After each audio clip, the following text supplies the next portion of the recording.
Spooky Redditpasta. My phone's alarm awoke someone else. By username FreshCatsy. When the lockdown started, and I had to work from my home, my health took an enormous hit.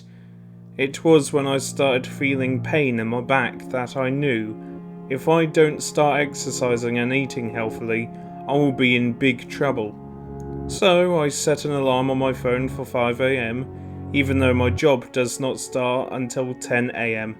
If I don't wake up early and do exercise, then my brain starts making all kinds of excuses, and I end up not doing any exercises for the entire day. After setting the alarm, I went to bed around 11:30 PM. The next day, the sunlight burning my face from the window woke me up. I checked my phone to see it was only 9:37 AM. It did not surprise me, because this was not the first time I have completely missed an alarm. It was night, and I was just checking my phone to see if I had set the alarm on repeat. It was on repeat just to make sure I woke up. I added 5 more alarms between 5 AM and 5:40 AM. I woke up the next day. I didn't have to check my phone to know I had slept for over 10 hours. I could tell that just by how my body felt. Just to be sure, I checked my phone's alarm volume. It was at maximum volume. I was really pissed off at myself for missing the alarm this time. This went on for a week. This went on for a week. I was just unable to wake up before 8 AM, and I kept missing all the bloody alarms I had set up. I thought maybe there was some problem with my phone and it's the alarm that's not working. To check whether my phone's alarm was working, I had set an alarm for just 1 minute later. I heard the alarm and it was working loud and fine. I thought maybe sleeping a little early might help me wake up early, but it didn't work as well.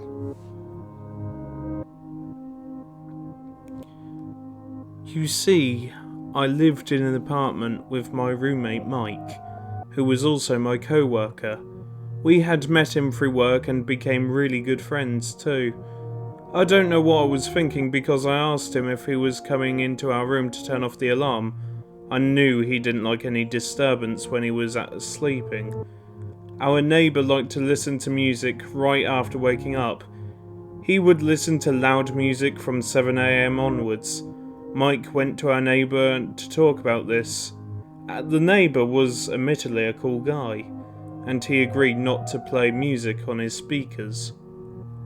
When I asked Mike the bizarre question, he said, "What? Why would I do that?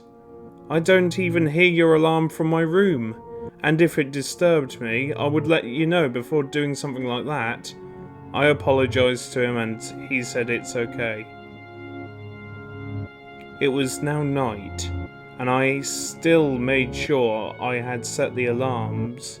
After 5 AM, I set hundreds of the bloody things. And you know what? Nothing changed the next day. I woke up and picked up my phone to see the time. It was 9:03 AM. While checking my phone, I'd noticed something that I hadn't noticed until now. If I was missing my alarms, my phone would have been showing a notification telling me I missed the alarm. Unless someone dismisses the alarm, then the notification should have appeared. I had not seen the notification this entire week. I set an alarm in the day and missed it. There it is, the notification. Alarm missed at 5:44 PM. I went to Mike to confront him about this. "Mike, please, tell me the truth. I know it's you who's turning off my alarm in the morning." "This again? I told you the last time it's not me. Why the fuck would I turn off the alarm? I can't even hear. Then who is turning off my alarms? I know I'm not missing them. Danny, please go. I have work, and I cannot waste my time right now. Finally, I made up my mind after 20 more minutes. I ran towards the door, opening it as quickly as possible. I shut the door from the outside and knocked at Mike's room. I kept knocking at his door like a madman. He then opened the door with a frustrated look on his face. He was about to shout at me for waking him up in the middle of the night, but I closed his mouth with my hand and took him inside. He saw the scared look on my face and knew something was up. He asked me in a calmer voice, "Hey, is everything alright?" "Mike, there's something in my fucking room. I don't even know if it's human," I told him in an almost crying voice. He told me to calm down. "It was that thing, Mike, who has been turning off my alarms all along." "Are you sure?" he said in a doubtful voice. "I saw it with my eyes. It is under my bed right now." Okay. Look, I'll go and check it out right now." I tried to stop him, but he didn't believe me. He took a knife from the kitchen and went to the room. I did not go into the room with him. I locked myself in Mike's room. I then heard Mike shout coming from my room. He was shouting very loudly, "Hey, Danny, nothing's here." "Come on, Danny, come here." He kept shouting and calling me, and I built some courage and started walking towards my room. I saw Danny staring at me. He was standing near my bed. "See? Look, nothing's here." "Silly Danny," he told me. Then I saw that thing. It came crawling from under my bed. In an instant, it had its hands over Mike's neck. I saw its face. It was completely bald.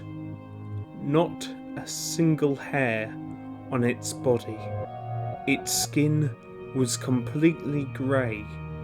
It stretched its nail around Mike's neck and slit his throat. "He makes too much noise." It spoke in frustration. Its voice was cracking, like someone mashed together 10 old men to make that voice. I opened our main door and exited our apartment. I came down from our building and sat in my car in the parking area. I was out of breath and didn't know what to do. I drove my car as far as I could from my apartment. I found a parking space and spent my night there. For some days I stayed in a hotel. After a few days I started looking for a new place and found one. After a month passed, the police came to me regarding Mike.